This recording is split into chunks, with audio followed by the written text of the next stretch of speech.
On Saturday, March 24, 1984, 5 students from different social cliques report for all-day detention at Shermer High School in the fictional town of Shermer, Illinois.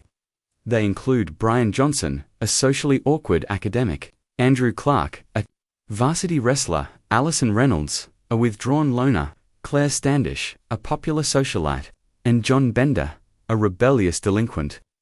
Vice Principal Richard Vernon supervises the group and instructs them not to speak or leave their seats. He assigns a 1,000-word essay on the topic "Who You Think You Are." Bender openly defies the rules, harassing and riling up Vernon, Claire, Brian, and Andrew. His disruptive behavior earns him 8 additional detentions. After the students sneak out to retrieve Bender's marijuana stash, he allows himself to be caught so the others can return unnoticed. Vernon locks him in a storage closet, where he taunts Bender and dares him to retaliate, but Bender remains silent. He later escapes through the ceiling and rejoins the others in the library. As the day progresses, the students gradually open up to one another. Claire confesses to the pressures of popularity and her parents' manipulative relationship. Bender describes the physical abuse he endures from his father. Andrew reveals that he taped a fellow student's buttocks together to impress his father and teammates. Brian admits he brought a flare gun to school after contemplating suicide due to academic pressure. Allison, neglected by her parents, admits she came to detention voluntarily. Despite their differences, the students bond over shared insecurities and struggles. Claire gives Allison a makeover, prompting Andrew's attraction, and later gifts Bender one of her diamond earrings. Allison and Andrew develop a romantic connection, as do Claire and Bender. Meanwhile, Vernon laments to janitor Carl that students have become disrespectful, but Carl suggests that Vernon has grown cynical and cares too much about their opinions. Before leaving, the group agrees to let Brian write the essay for all of them. He submits a letter challenging Vernon's preconceived notions that each of them fits into a stereotype and arguing that they all share the inner traits of ... a brain, an athlete, a basket case, a princess, and a criminal. The letter concludes, "Sincerely yours, The Breakfast Club." As the students depart, Bender walks across the football field and raises his fist in a silent gesture of defiance and triumph. "Hi, Autograph Fisherman here, and this is Remember That Show. It is the last week of the month, so you know what that means, movie night. This week it is The Breakfast Club." The Breakfast Club is a 1985 American independent teen coming-of-age comedy film written, produced, and directed by John Hughes. The ensemble cast includes Emilio Estevez, Paul Gleason, Anthony Michael Hall, Judd Nelson, Molly Ringwald, and Ali Sheedy. The narrative follows 5 high school students from different social cliques who spend a Saturday in detention under the supervision of a strict vice principal, gradually revealing their inner struggles and forming unexpected bonds. Hughes completed the screenplay in 1982 and moved forward with casting following the success of 16 Candles, 1984. Principal photography took place from March to May 1984 at the shuttered Maine North High School in Des Plaines, Illinois, which served as the film's primary location. The film premiered in Los Angeles on February 7, 1985, and was released theatrically by Universal Pictures on February 15. It emerged as a commercial success, grossing $51.5 million against a $1 million budget. Critics widely praised the film's script, performances, and emotional resonance, and it is often cited as one of Hughes' most defining works. The prominence of the main cast contributed to their collective designation as members of the Brat Pack, a term popularized in the media. In 2015, The Breakfast Club was digitally remastered and re-released in 430 theaters to mark its 30th anniversary. The following year, it was selected for preservation in the United States National Film Registry by the Library of Congress for being culturally, historically, or aesthetically significant. The film is widely regarded as one of the greatest teen films ever made and a quintessential work of 1980s American cinema. Here is the cast of the movie. Emilio Estevez as Andrew Clark, A wrestler in Saturday detention for taping another student's butt cheeks together, Paul Gleason, as Richard Vernon.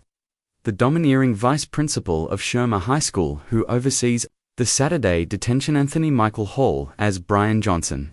An academic in Saturday detention for taking a flare gun to school, John Capellos, as Carl Reed.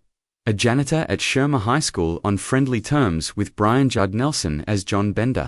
A rebel in Saturday detention for setting off the fire alarm, Lee Ringwald, as Claire Standish. A socialite in Saturday detention for skipping school, Shitty, as Allison Reynolds. A loner who voluntarily goes to Saturday detention, Ron Dean, as Mr. Clark. Andrew's father, Mercedes Hall, as Mrs. Johnson. Brian's mother, Mary Christian, as Brian's sister, Tim Gamble, as Mr. Standish. Claire's father, Perry Crawford, and Fran Gargano, as respectively Mr. and Mrs. Reynolds. Allison's parents, John Hughes, as Mr. Johnson. Uncredited cameo, Brian's father. The film was originally titled The Lunch Bunch, but writer-director John Hughes changed it to The Breakfast Club after hearing the term from a friend's high school detention group. Hughes wrote the script around the same time as 16 Candles, which he completed in a matter of days. That script impressed studio executives, who chose it to mark his directorial debut instead. Molly Ringwald and Anthony Michael Hall, both of whom starred in 16 Candles, 1984, were approached by Hughes toward the end of that film's production. Hall was cast first as Brian Johnson, with his real-life mother and sister appearing as his character's family members. Ringwald was initially offered the role of Allison Reynolds, but she lobbied strongly to play Claire Standish, named Kathy, in early drafts. After auditions with other actresses, including Robin Wright, Jodie Foster, Diane Lane, and Laura Dern, Ringwald secured the role of Claire. Ally Shitty was subsequently cast as Allison Reynolds. Emilio Estevez was originally slated to portray Bender, but when no suitable actor could be found to play Andrew Clark, Estevez was reassigned to that role. Nicolas Cage was considered for Bender, while Alan Ruck also auditioned. The choice narrowed to John Cusack and Judd Nelson. Though Hughes initially cast Cusack, he was later replaced by Nelson for not appearing sufficiently intimidating. Nelson's method acting, including staying in character off-camera and reportedly harassing Ringwald, led Hughes to consider firing him, though the cast persuaded him otherwise. Rick Moranis was originally cast as the janitor, Carl, but was removed by producer Ned Tannen due to his broad comedic portrayal, which conflicted with the film's tone. John Capellos was cast in his place. Despite initial skepticism over his inexperience, Hughes convinced financiers that the film's modest $1 million budget and single-location setup minimized their risk. He originally intended The Breakfast Club to be his directorial debut, choosing to write about high school students portrayed by young actors in an enclosed setting. Principal photography began on March 28, 1984, and concluded in May. Filming took place at the closed Maine North High School in Des Plaines, Illinois, which had also been used for interior scenes in Ferris Bueller's Day Off, 1986. While exterior shots for that film were filmed at nearby Glenbrook North High School. As the school's library was too small for filming, an enlarged replica was constructed inside the gymnasium. The cast rehearsed for 3 weeks before filming began, and the scenes were shot in chronological order. Judd Nelson improvised multiple versions of the ending before the iconic fist pump was finalized. The dance sequence was originally written for Claire alone, but at Ringwald's request, Hughes expanded it to include the group. According to the Ferris Bueller's Day Off DVD commentary, Hughes filmed parts of both movies simultaneously and shared crew across projects. The initial cut of The Breakfast Club ran 150 minutes. In 2009, Ally Sheedy revealed during a 25th anniversary cast reunion that a director's cut exists, but Hughes's widow declined to provide details about its status. In 2015, the film's original script draft was discovered in a cabinet at Maine South High School during office relocation. The film's iconic poster, featuring the 5 principal characters posed together, was photographed by Annie Leibovitz near the end of production. The image of the cast looking directly into the camera became influential in teen film marketing. The poster described the characters as a brain, a beauty, a jock, a rebel, and a recluse.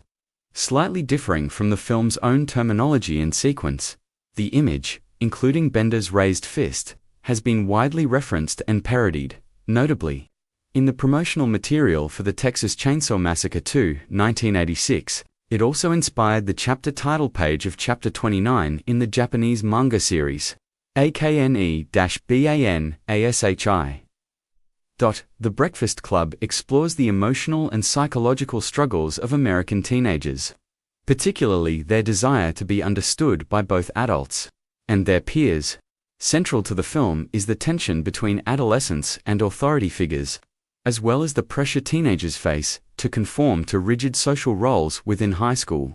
Each student initially identifies with a specific stereotypes such as brain athlete or criminal.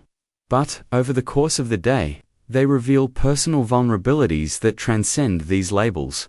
The film critiques the expectations imposed by parents, teachers, and society, emphasizing the disconnect between how teenagers are perceived and who they truly are. As the characters interact, they begin to recognize shared experiences, leading to a deeper empathy for one another. This dismantling of social stereotypes underscores the idea that personal identity cannot be defined by superficial labels alone. Authority figures, particularly Vice Principal Richard Vernon, are portrayed in a negative light. Vernon is depicted as authoritarian, condescending, and disconnected from the students' emotional realities. His repeated confrontations with Ben resists submission illustrate the generational and ideological divide between youth and adults. The film suggests that Vernon's behavior is driven more by insecurity than genuine concern for discipline or mentorship. The Breakfast Club premiered in Los Angeles. On February 7, 1985, it was released theatrically in the United States by Universal Pictures on February 15, 1985. The film was initially released on VHS and Laserdisc. In 2003, it was issued on DVD as part of Universal's High School Reunion Collection. A flashback edition DVD followed in 2008, featuring bonus content including an audio commentary with cast members Anthony Michael Hall and Judd Nelson. The 25th Anniversary Edition Blu-ray was released in 2010, and the same disc was repackaged with a DVD and digital copy in 2012 as part of Universal's 100th Anniversary Series. To commemorate its 30th anniversary, a digitally remastered edition was released on March 10, 2015, in DVD, digital HD, and Blu-ray formats. The restoration was sourced from the film's original 35mm negatives to enhance picture quality. On January 2, 2018, the Criterion Collection released a special edition featuring both a 2-disc DVD set and a standalone Blu-ray. While the transfer remained consistent with the 2015 restoration, the release included additional bonus content such as over 50 minutes of deleted and extended scenes, archival interviews, a 1985 excerpt from Today, an electronic press kit, a new video essay, and an episode of This American Life, focused on the film's cultural legacy. The Breakfast Club debuted at number 3 at the North American box office in its opening weekend in February 1985, behind Beverly Hills Cop and Witness. The film went on to earn $45.9 million in the United States and Canada, and $51.5 million worldwide, making it a commercial success against its modest $1 million production budget. Upon its release, The Breakfast Club received generally positive reviews, with critics praising its performances and insightful portrayal of teenage dynamics, though some took issue with its sentimentality and dialogue. On the review aggregator Rotten Tomatoes, The Breakfast Club holds an approval rating of 86% based on 111 reviews, with an average rating of 7.610. The site's critics' consensus reads, "If The Breakfast Club's gestures towards authenticity are occasionally undercut by trendy flourishes, its blistering emotional honesty and talented troupe of young actors catapult it to the top of the teen comedy class." On Metacritic, the film has a weighted average score of 66 out of 100. based on 25 critics, indicating generally favorable reviews. Roger Ebert of the Chicago Sun-Times awarded the film 3 out of 4 stars, calling the performances wonderful, and noting that while the film was more or less predictable, it worked because it captured teenagers willing to talk to one another, with a surprisingly good ear for the way they speak. Gene Siskel of the Chicago Tribune gave it 3.5 stars out of 4, praising its use of a confined setting and comparing its format to MHI, Dinner with Andre 1981 and The Big Chill 1983, adding that the film's restraint from typical teen movie tropes was much to our delight. Kathleen Carroll of the New York Daily News commended Hughes's ability to convey adolescent emotions and lauded the exceptional cast, stating they deserve top grades. In a more reserved take, Janet Maslin of the New York Times criticized some of the characters as unplayable, especially those portrayed by Ally Sheedy and Judd Nelson. While she acknowledged the cast's chemistry, she argued that the film imposed fraudulent encounter group candor instead of allowing more organic interaction. James Berardinelli, writing retrospectively in 1998, noted that although the film was a little talky, it had a candor that is unexpected and refreshing compared to more generic teen films. Political commentator P.J. O'Rourke, reflecting in 2015, called it one of Hughes's masterworks, highlighting its underlying conservative message about individuality and liberty over collective rebellion. James Harwood of Variety criticized the film's emphasis on dialogue over action, suggesting it might appear profound to its teenage audience simply because the characters talk rather than engage in typical teen film antics. He concluded that this choice should not suggest they have anything intelligent to say. Asterisk, the film's official soundtrack. The Breakfast Club original motion picture soundtrack was produced by British pop musician Keith Forsey and released by A&M Records on February 19, 1985. The album reached number 17 on the Billboard 200 chart in the United States.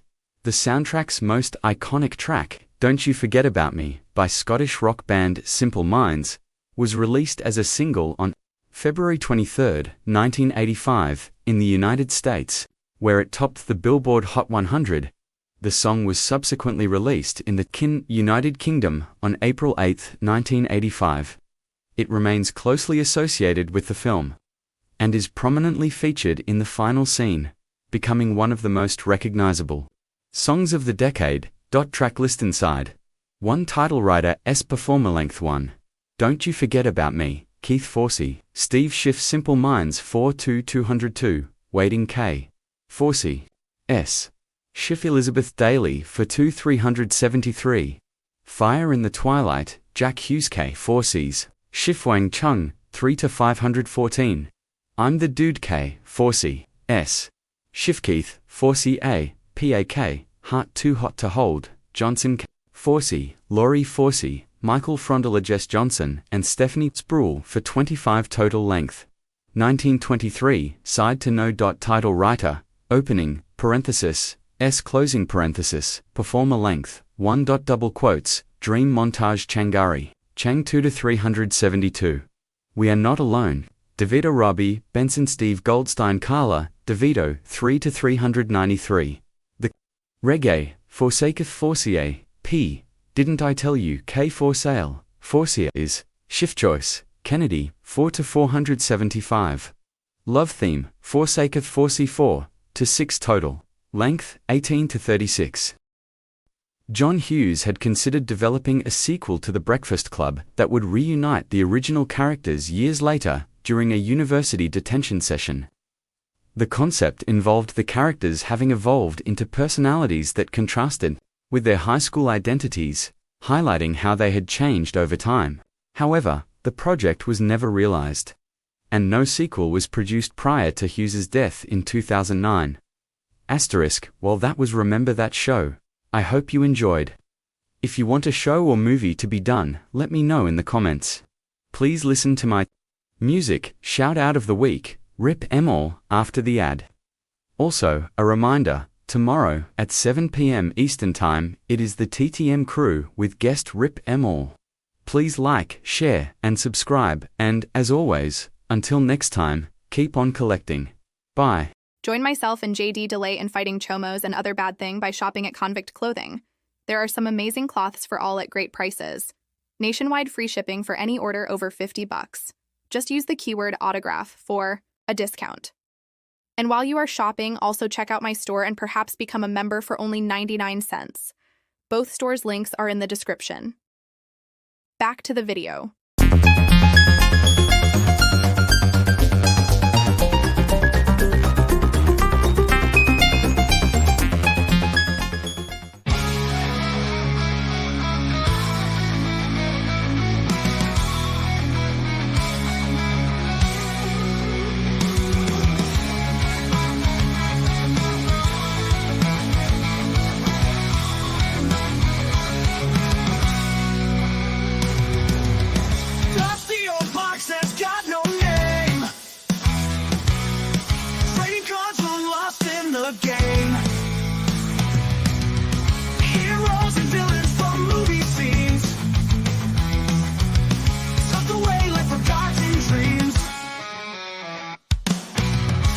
Stars with the frozen breath, comic hero fighting life and death.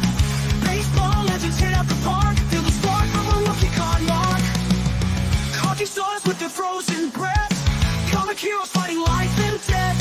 Baseball legends hit out the park, feel the spark from a rookie card mark. Cards in the attic waiting to be found. Memories of a kid playing on the ground. Pages of a cardboard past, moments that we hoped would always last.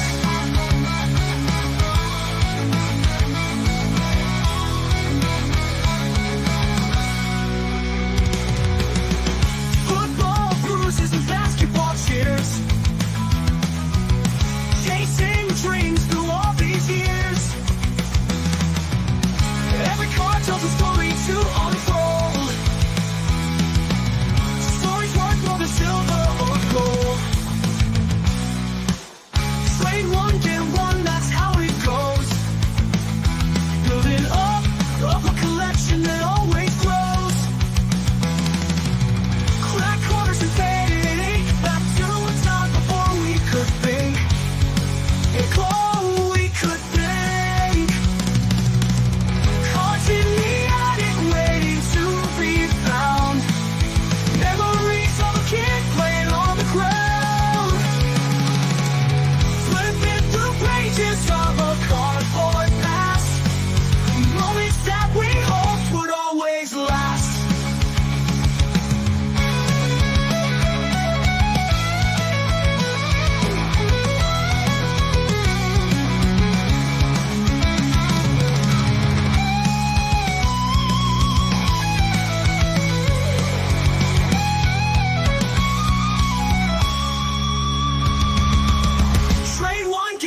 That's how it goes.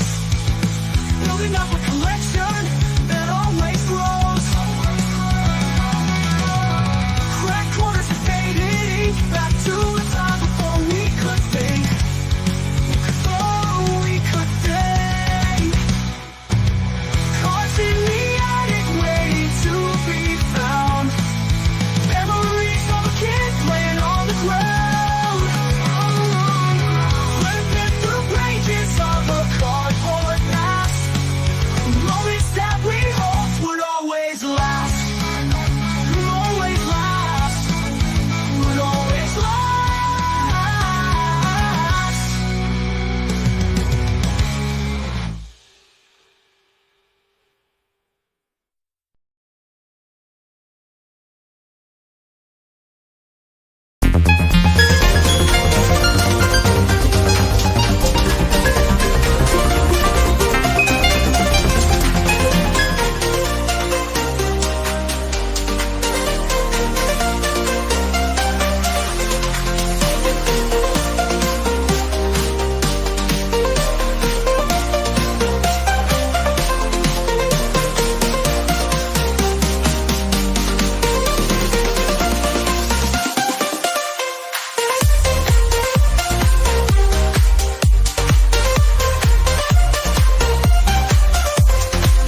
Hello, Autograph Fisherman here, and I have another profile video for you. Today it is Brad Marsh, born March 31st, 1958, London, Ontario, Canada. Height 6 feet 3 inches, 191 centimeters. Weight 220 pounds, 100 kilograms, 15 stone 10 pounds. Position defense. Shot left. Played for Atlanta Flames, Calgary Flames, Philadelphia Flyers, Toronto Maple Leafs, Detroit Red Wings, Ottawa Senators, National Team Canada, NHL Draft 11th overall, 1978, Atlanta Flames, playing career 1978 to 1993. Charles Bradley Marsh, born March 31st, 1958, is a Canadian former professional ice hockey player who played as a defenseman in the National Hockey League. Marsh played for the Atlanta Flames, Calgary Flames, Philadelphia Flyers, Toronto Maple Leafs, Detroit Red Wings, and Ottawa Senators over a 15-year NHL career. He featured in 2 Stanley Cup Finals with the Flyers, 1985-1987. He played for the Prince of Wales Conference in the 1993 NHL All-Star Game, scoring 1 goal. Playing career, London Knights, 1973 to 1978. Marsh played junior hockey with the London Knights of the OHA during the 1973 to 74, appearing in 13 games, while not earning any points and 2 penalty minutes. Marsh returned to the Knights during the 1974 to 75 season, playing in all 70 games, scoring 4 goals and 21 points, while leading the club with 160 penalty minutes. London failed to qualify for the postseason. In 1975-76, Marsh scored 3 goals and 29 points in 61 games, while leading the Knights in penalty minutes once again, as he registered 181 penalty minutes. In the postseason, Marsh had a goal and 3 points in 5 games, as London lost to the Toronto Marlboros in the OMJHL quarterfinals. Marsh continued to improve during the 1976-77, as he scored 7 goals and 40 points in 62 games with the Knights. He finished the season with 121 penalty minutes, second on the club. In the playoffs, Marsh scored 3 goals and 8 points in 20 games, helping London to the J. Ross Robertson Cup Finals, where they lost to the Ottawa 67s. In his final season with the Knights in 1977-78, Marsh scored 8 goals and 63 points in 62 games, while leading the club with 192 penalty minutes, helping London finish in first place in the EMS division. In the postseason, Marsh scored 2 goals and 12 points in 11 games, as the team lost in the OMJHL semifinals. Marsh won the Max Kaminsky Trophy, which is awarded to the best defenseman in the OMJHL. The Knights would honor Marsh by retiring his sweater number following his playing career. Atlanta/Calgary Flames, 1978 to 1981. The Atlanta Flames drafted Marsh in the first round, 11th overall, at the 1978 NHL entry draft held in Montreal, Quebec. Marsh made his NHL debut with the Flames against the Chicago Blackhawks on October 11, 1978, where he was held with no points in a 4-4 tie. In his second career game, on October 13th against the Washington Capitals, Marsh earned his first career point, an assist on a goal by Ken Houston in a 3-3 tie. Marsh finished the 1978-79 season by playing in all 80 games, however. He did not score a goal and earned 19 assists. His 101 penalty minutes was the 4th highest on the Flames. On April 10th, Marsh appeared in his first playoff game, earning no points in a 4-1 loss to the Toronto Maple Leafs. Overall, he played in 2 postseason games, being held pointless, as the Flames lost to Toronto. During the 3rd game of the 1979-80 season, Marsh scored his first career NHL goal against Phil Meyer of the Philadelphia Flyers in a 9-2 Flames victory. Marsh finished the season with 2 goals and 11 points, while playing in all 80 games for the 2nd consecutive season. Marsh's 119 penalty minutes was the 2nd highest on the club. In the postseason, Marsh earned his first career playoff point, an assist on a goal by Eric Vale in the third game of the Flames' first-round series against the New York Rangers. Overall, Marsh had 1 assist in 4 playoff games. Marsh remained with the club during the summer of 1980 as the franchise transferred from Atlanta to Calgary, Alberta, and became the Calgary Flames. Marsh was named captain of the club for the 1980-81 season after former captain Gene Pronovis was traded to the Washington Capitals. Marsh again played in all 80 games with the team, scoring a goal and 13 points while accumulating 87 penalty minutes, helping the club to the postseason. In 16 playoff games, Marsh earned 5 assists as Calgary lost to the Minnesota North Stars in the NHL semifinals. Marsh began the 1981-82 season with the Flames.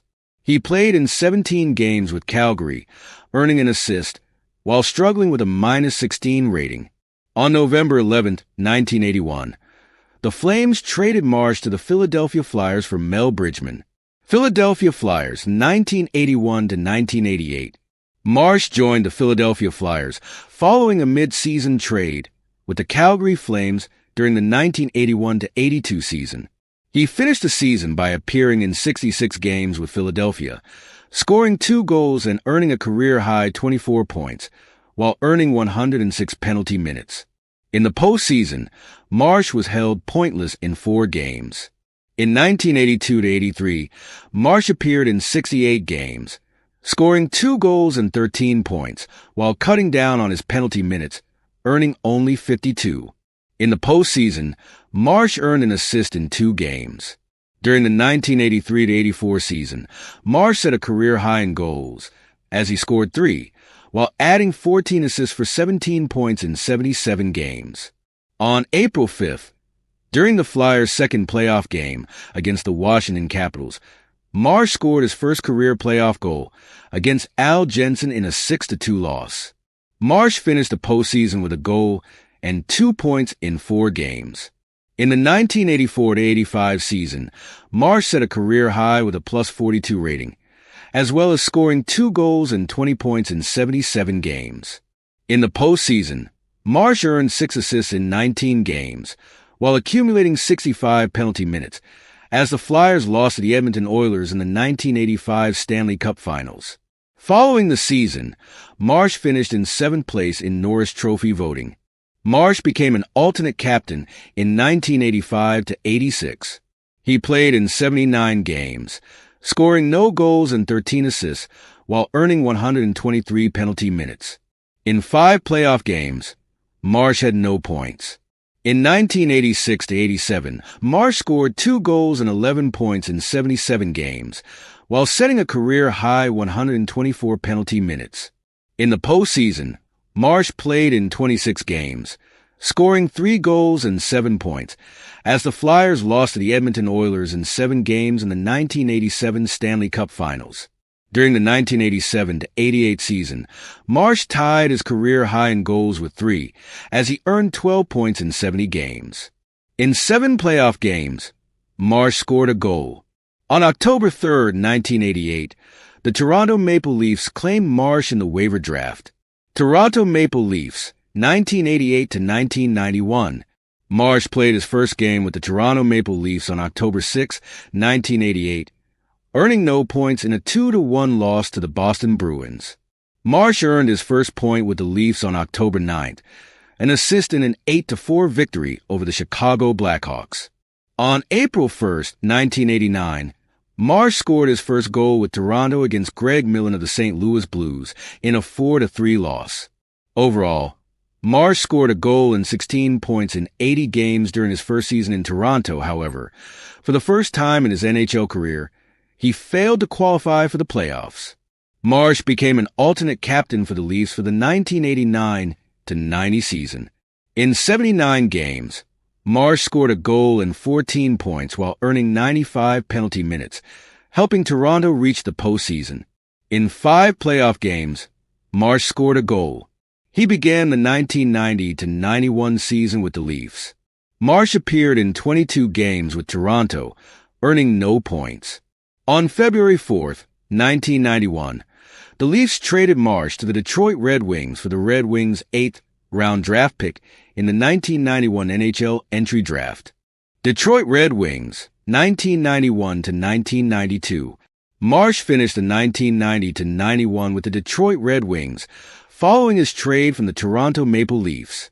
Marsh played his first game with the Red Wings on February 8, 1991, earning an assist in an 8-4 victory over the New York Islanders. 9 days later, on February 17th, Marsh recorded his first goal with Detroit, beating Ed Belfour of the Chicago Blackhawks in a 3-3 tie. In 20 games with the Red Wings, Marsh had a goal and 4 points. He suited up for Detroit for one playoff game, earning no points. Marsh returned to the Red Wings for the 1991-92 season, appearing in 55 games. He tied his career high in goals with 3 and added 4 assists for 7 points. In 3 playoff games, Marsh had no points. On June 10, 1992, Marsh was traded back to the Toronto Maple Leafs for cash. However, on July 20, 1992, the Maple Leafs traded Marsh to the Ottawa Senators for future considerations. Ottawa Senators, 1992 to 1993. Marsh was named an alternate captain for the Ottawa Senators in their inaugural season. Marsh played his first game with the Senators on October 10, 1992, as he was held with no points in a 9-2 loss to the Quebec Nordiques. On October 27th, Marsh earned his first point for Ottawa, an assist on a goal by Laurie Boschman, in a 7-2 loss to the Pittsburgh Penguins.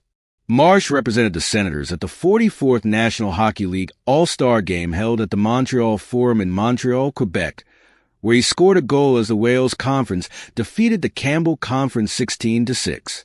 This would be the only goal that Marsh would score during the season. Marsh finished the 1992-93 season with 3 assists in 57 games. Following the season, Marsh announced his retirement from the NHL. Overall, he played in 1086 games, scoring 23 goals and 175 assists for 198 points and earning 1241 penalty minutes. In 97 career playoff games, Marsh scored 6 goals and 24 points while accumulating 124 penalty minutes. His 23 goals is the NHL record for fewest goals scored by a player who played at least 1,000 games. Marsh was also one of the last NHL players to not wear a helmet during league play. Post-retirement, after his retirement, he moved into the Senators' front office as Director of Team and Business Development and remained there for several years.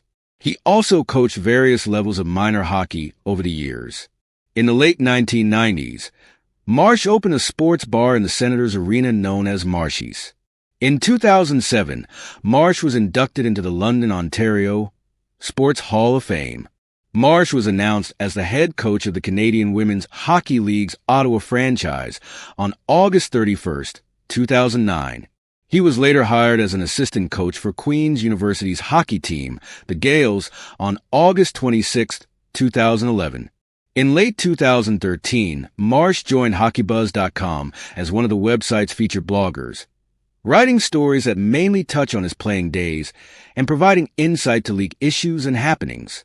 In October 2018, Marsh helped to establish the Philadelphia Flyers Warriors, a disabled veteran hockey team that is the first and only all-veteran athletic team to be recognized by the city of Philadelphia to represent the city of Philadelphia.